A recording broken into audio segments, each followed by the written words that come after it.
Hey guys, welcome back to my channel. Today we're talking about something really special, and if you noticed, I have a very special person with me today. This is Bobby. If you have not met him, here he is. Yeah, that's me. But today we were talking about something that we did about, two and a half weeks ago?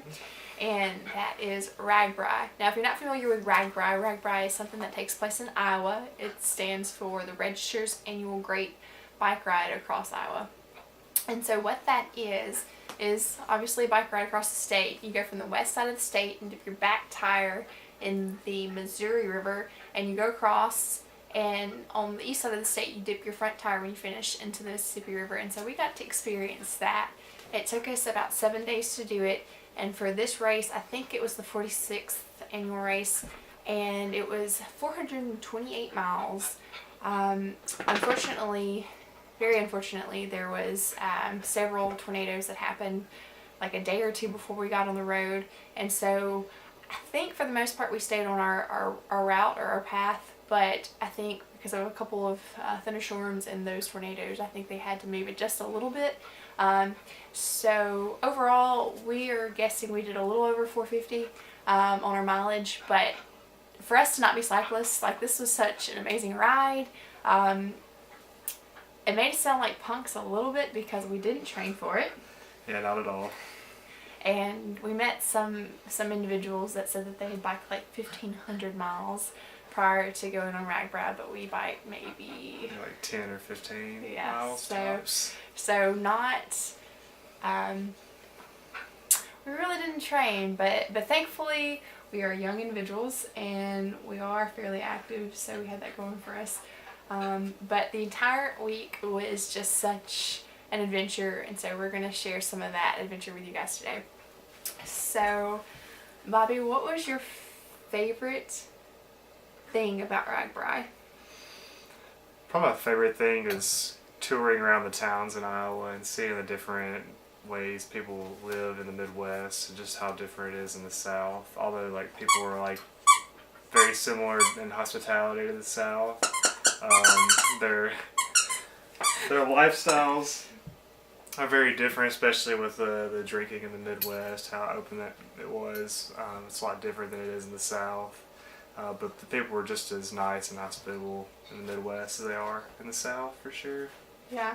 So that was a big drinking culture, which we are from the South, from Mississippi, and so our counties, well, Bobby's actually from Wet County. Where I'm from, it's incredibly dry. So getting to see all of that was really interesting, and it wasn't, I don't know, it was just super duper interesting. I think my favorite thing from the week, it definitely had to be the same thing as Bobby's, so just getting to see all the different little towns. We went through two of their college towns, their really big college towns, which was Ames, and that is Iowa State. That was the Buckeyes? Cyclones. Sorry. And Iowa City. Iowa, sorry guys. Yeah. And then we went to Iowa City, and those were the Hawkeyes. Not the Buckeyes at Iowa all. State. Yeah, wrong state. Anyways, so it was really cool. We are again from Mississippi, so something that we kind of thought about was how it kind of felt like they were really big, just bigger versions of Starkville and Oxford, because one was definitely more of an ag school, and then the other one was, I don't know, more of a liberal law medical school, whereas like Ames or Iowa State was more of an ag engineering kind of centered school. Yeah. Just like Mississippi State. So that was really cool, getting to see a little bit of, I don't know, just a little bit of resemblance. Yeah, parallels to home. What was the biggest challenge for you during RAGBRAI?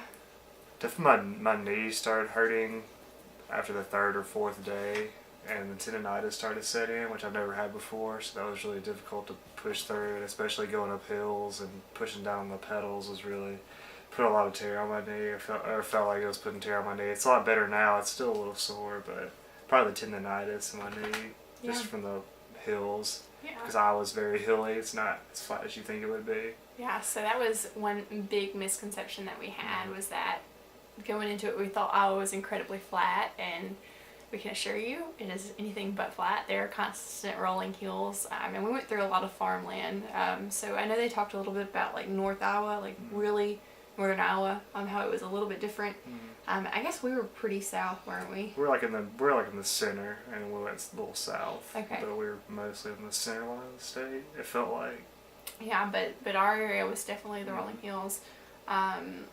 And I think that was probably one of my biggest challenges of the week too, was climbing those hills. Mississippi, I mean, it definitely just depends on where you're at. We do have hills, but what the little bit that we had biked was pretty flat, and so we were definitely not prepared for that. Even we run a lot, so whether that's ultimate frisbee or just straight up running, and so a lot of the ground that we do we run on is flat. I don't seek out hills to run, so that was definitely a challenge. And also, this is kind of embarrassing, but we'll throw this out there anyways. The first 2 days we didn't know how to properly ride our bikes. So before this race, I had bought a Trek Damani AL2, whatever it is, anyways. And so there are, if you're familiar with cycling or if you're a cyclist, whatever, you know that there are the little gear shifts right under the brakes. And so I knew they were there, but I didn't know how they worked or what exactly they did. So I learned that the second day after we had climbed several hills and biked almost 100 miles in. But yeah, we were walking our bikes, and Bobby was a similar way. His didn't shift the same way mine did. His was down On the frame. Yeah, on the frame of the bike. But we're like, what is that? Like, what does that do? Couldn't figure it out. We were like, yeah, we've got like, what did you say we had? Single speed bikes. One speed. No, our bikes were quite adequate. But figured that out. But we got so tickled, and a little bit at the moment we were a little frustrated because we were having to walk our bikes up several hills, and we would see, granted again, we didn't train, so we kind of used that as our excuse. Maybe they just trained more, but people that had more weight on them than us, people that were older than us, and they were just flying up these hills, and we're like what the crap? Like, how is this happening? And yeah, we met a wonderful person that we so you camp out at night, and so we met this man, and thankfully he didn't laugh at us. I mean, he laughed just a little bit, but he was really, really nice, and he taught us how to shift our bikes. And so between him and actually had a slight bike malfunction on the road, which wasn't, it was just my lack of knowing how to shift. So we pulled over and had an Air Force guy stop and help us, and so he taught me, and I think Bobby heard too. So he kind of taught both of us. So thank you, Air Force, for teaching us how to ride our bikes. And yeah, our friendly neighbor that Dojo. Yeah, for teaching us how to shift our bikes. So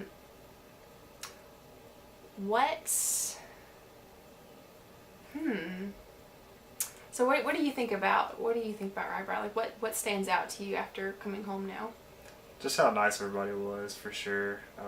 All the towns were really receptive to the event, and everybody was super excited. It was like a parade every town we were in, so that was really awesome just to see the support level of people that lived in Iowa that they had for this event.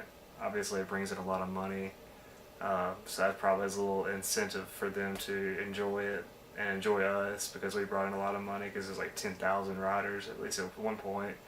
So yeah, I definitely like the hospitality and just overcoming adversity, because like we said earlier, we really didn't train much. So just knowing that we can push beyond what we previously thought we could, because I mean, that was, at least for me, it was pretty freeing mentally that I can cycle, not with the best of them, but at least better than the worst of them. So yeah, absolutely. Something that I thought was pretty cool, and we found this out later, we didn't know in the moment that this was going on, and again, not that we're like hardcore cyclists or even really cyclists, but thought it was pretty cool. Found out that Monday Lance Armstrong was on the road biking with us. Granted, we never saw him, but it's still pretty cool to say that we were on the same, we shared the same. Yeah, he probably woke up earlier than we did. But. Probably. He probably had already blazed the trail, but that was still pretty awesome. Let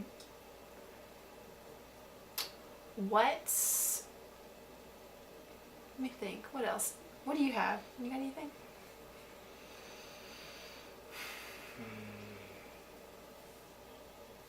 What was your favorite town? What was my favorite town?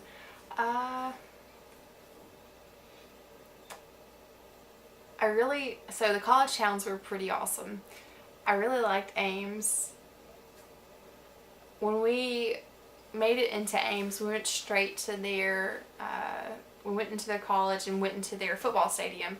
And so we got, what was it? We scooped the Cyclone. The Cyclone Loop, or I can't remember exactly. Scooped the loop. Yeah. Anyways, it's pretty cool. So our bikes got to go around the football field. There was like, what were we on? Just a running track? Because it was paved. It's just like the walking concourse around the field. Yeah. Mm-hmm. So that was really cool, actually. Getting to go and see that. And even Iowa City was a lot of fun. Their downtown Main Street area was just super, super neat.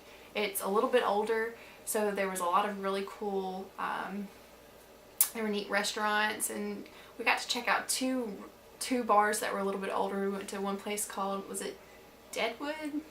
Yeah, there's Deadwood and something Dublin. I think it was just Underground. Dublin's. I think it was just Dublin's.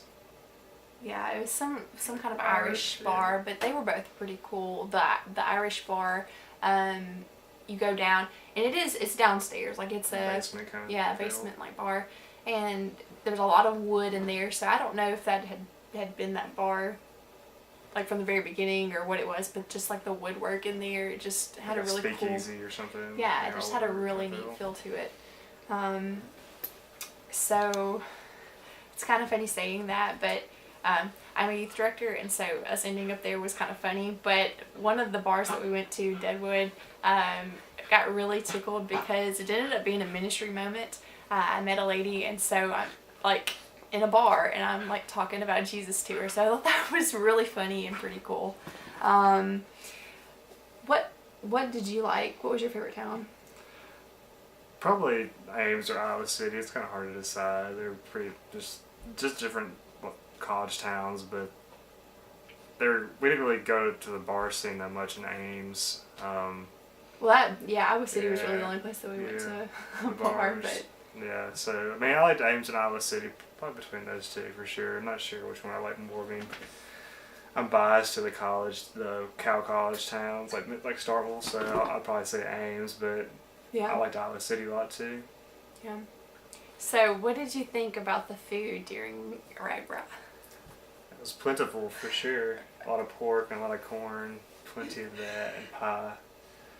Do you remember what you said, like the first day or two we were there? Well, we're going to gain weight. You know? Which one? You called us, like, we were like locusts. Oh, well, yeah, that was like the collective of everybody that was riding was just traveling from town to town and pillaging and eating everything and using a bunch of porta potties and just... So we were just eating and pooping everywhere. Yeah. All over Iowa, it felt like we were just kind of just taking over these towns, these little small towns that their infrastructure really couldn't handle 10,000 people because their population's like 200, so it's kind of hard for them to handle us, but somehow they managed. Did, yeah. And it was awesome. So if you're not familiar with Iowa, if you haven't been, they are big on their corn and their pork.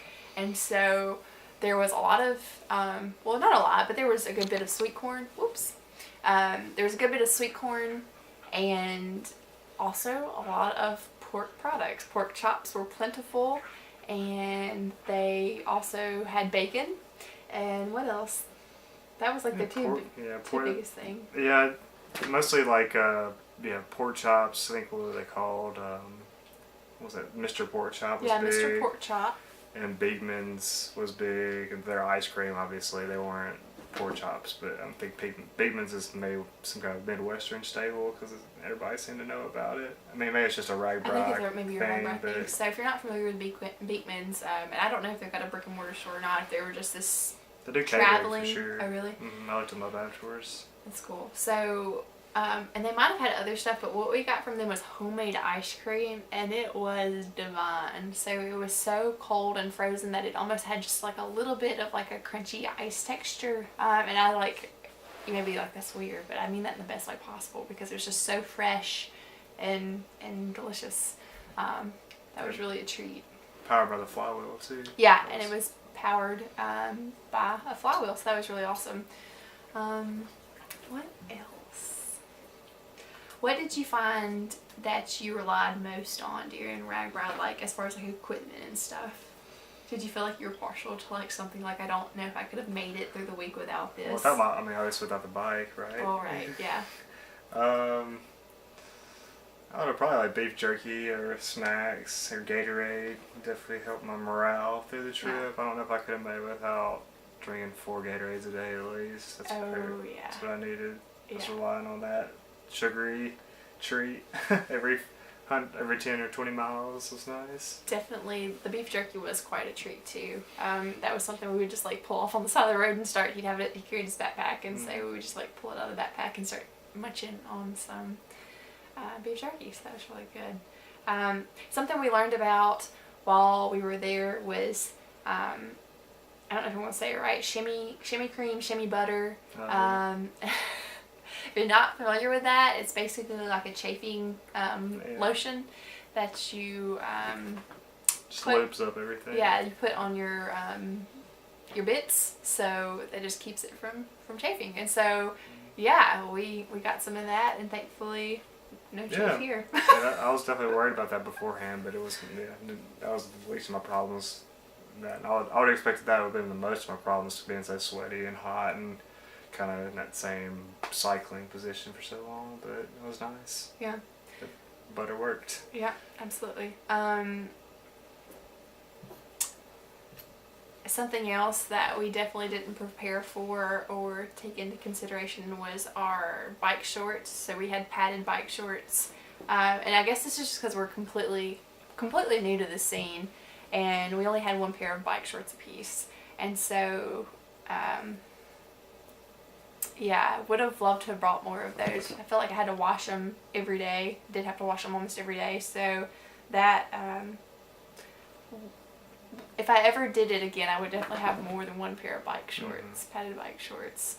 And then also, so we just biked in our tennis shoes. We didn't do like the clip-ons or anything. I think they're called. Yeah, I did see, so I do a little bit of camping and stuff, so I was familiar with the brand Keen's and their outdoor shoes, and found that there is a cycling Keen shoe. So that's definitely something that I would like to look into in the future. Just, it's pretty flexible. So some of the bike shoes, if you're again familiar with biking, you already know all this, but if you're not, when you walk on your bike shoes, your cycling shoes, you're stepping on the clips, and so it's kind of awkward when you walk for most people. But with the Keens, it's kind of more built into the sole, so it's basically like a normal shoe, and you can just walk around. And I wouldn't imagine that it would tear up from you just wearing them, so that's kind of like gives them a dual, dual purpose. But anyways, definitely going to look into those in the future. Yeah, so one of the biggest things that we got tickled on, because drinking is more common up north and everywhere else but here, feels like. We got tickled because people were drinking during the day. Like, we didn't mind, like, if you had a drink at night, whatever, you were done. But, like, these people would be biking in the heat of the day, going, 40 to 70 miles a day. And they would just stop and have, not just, like, one beer. Most people didn't just have one beer. It was, like, beers. Blew our minds. Still doing better than us, too. Yeah, still doing better than us. But I was like, they're going to fall off their bikes. Like, how are they going to handle this? It's just way too hot.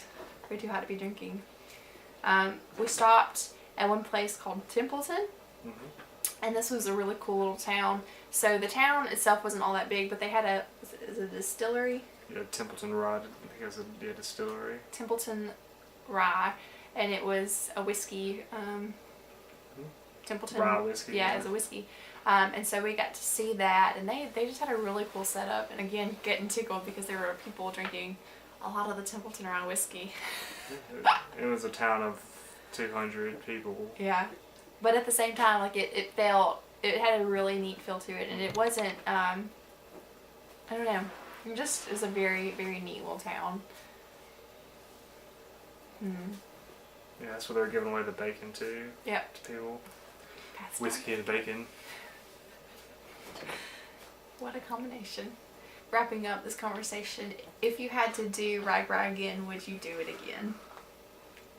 Probably not, but that doesn't mean I didn't enjoy it. I mean, if I climb Mount Everest, I don't think I'd want to do it again. Not comparing RAGBRAI to climbing Mount Everest, but it's one of those things. It's like, okay, I've done that, and we supposedly had the best kind of route, temperature, and everything that we could have had for RAGBRAI.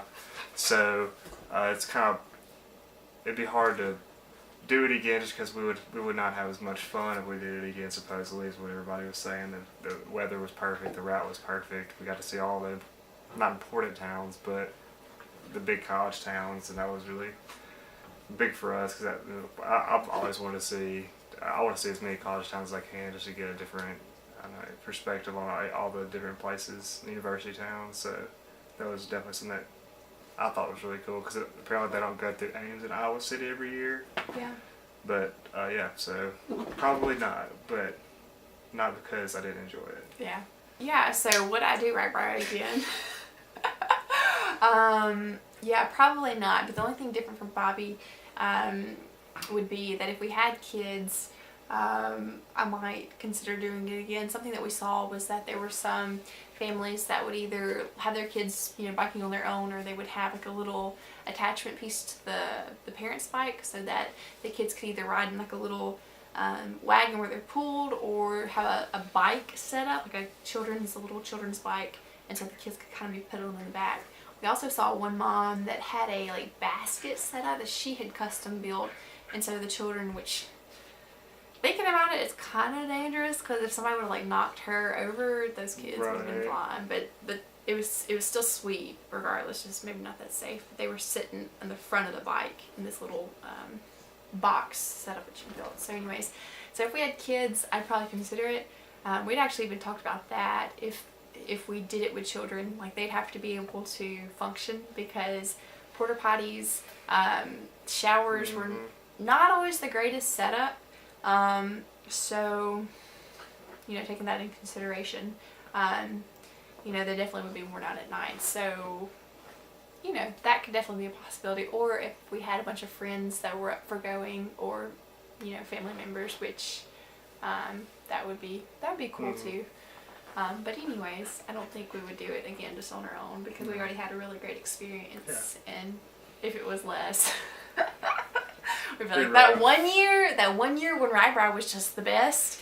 But we are really thankful for that experience. And, we've been dating for 6 years, and I think that, I don't know, I think our relationship was already good, but I think that trip definitely said, if we can get through RAGBRAI, we can get through anything. Definitely. So yeah, definitely a team, and it was awesome getting to experience that together. So anyways, that's gonna be it for this video. If y'all have any questions about RAGBRAI that we can answer, please just leave those down below in the comment section. We'd be glad to answer those. I know RAGBRAI has almost been around for 50 years, but there's a lot of people that have still never heard of it. I was able to hear about it from, on a mission trip from a lady from up there. So, if you're new to this whole thing, I'd be glad to answer anything for you because it is an amazing experience. And so if you're curious about it, you should definitely do it. That is going to be it from us. Thank you for watching. Feel free to subscribe to my channel, and we will talk to you very soon. Bye, guys.